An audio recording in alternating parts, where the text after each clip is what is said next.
માતાજી, કેમ છો? બધા મજામાં તો છો? અમે બી મજામાં છીએ ને આજે આપણે પાણીપુરી બનાવવાની છે, તો ચાલો બનાવવાની શરૂઆત કરીએ. રેસીપીમાં તો આપણે છે ને તીખું પાણી બનાવી લીધું છે, પછી આ ગળ્યું પાણી પણ આપણે બનાવી લીધું છે, કારણ કે આ બધું રેસીપીમાં લેવા રહીએ ને તો વિડીયો ખૂબ જ લાંબો થઈ જાય. અને આપણે આ ખાસ મસાલો બનાવવાનો છે, તેમાં 2 લાલ મરચાં લીધા છે સૂકા, 1 ચમચી જેટલું જીરું, વરિયાળી અને થોડા આખા ધાણા. તેને આપણે શેકી લેવાનું છે અને કચરો વાટીને ભૂકો કરી લેવાનો છે.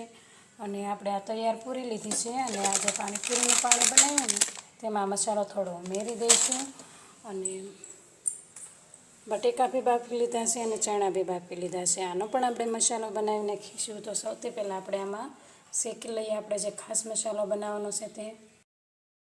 ગેસ ઓન કરી અને આ વઘારિયામાં આપણે આ મસાલો શેકી લેવાનો છે. તમે જો આ મસાલો ઉમેરશો ને તો એટલી ટેસ્ટી પાણીપુરી લાગશે ને કે વાત જવા દે. અને પાણીપુરી વસ્તુ એવી છે ને કે મોટા મોટા લોકોને પણ સાંભળી અને અથવા તો જોઈને ગમે તે વ્યક્તિ હોય મોઢામાં પાણી આવી જાય છે.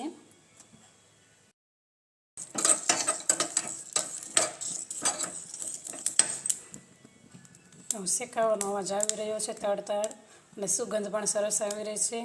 તો હવે આપણે આ ગેસ બંધ કરી દઈશું અને હવે છે ને આ ડીશમાં ઠરવા દઈશું અને આને સરસ એવો ભૂકો કરી લઈશું. 1 ચમચી પાણીપુરીનો મસાલો નાખી દઈશું અને 1 ચમચી જે આપણે આ વાટીને જે મસાલો તૈયાર કર્યો ને તે ઉમેરી દઈશું. સરસ રીતે મિક્સ કરી લઈશું. આ પાણી બનાવવામાં મેં જે ગળ્યું પાણી બનાવ્યું ને આંબલીનું તે ઉમેર્યું છે, એટલે કલર ચેન્જ થઈ ગયો છે. તૈયાર છે આપણું આ તીખું પાણીપુરીનું પાણી. તો આપણે આ બાફેલા ચણા અને બટેકા લીધા છે, તેમાં આપણે આ સંસળ કાળું જે મીઠું આવે તે નાખી દઈશું.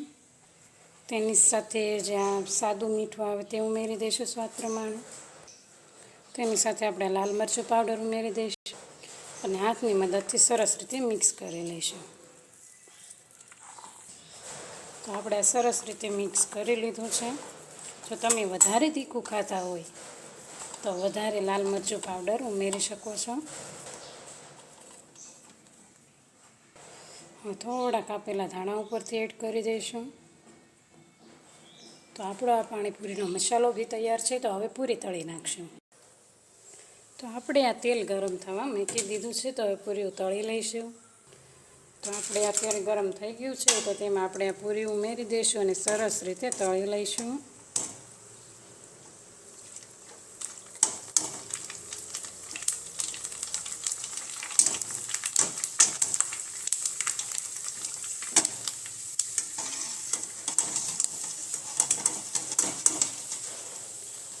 તો આપણે આવી જ રીતના બધી જ પૂરીઓ તળી લેવાની છે.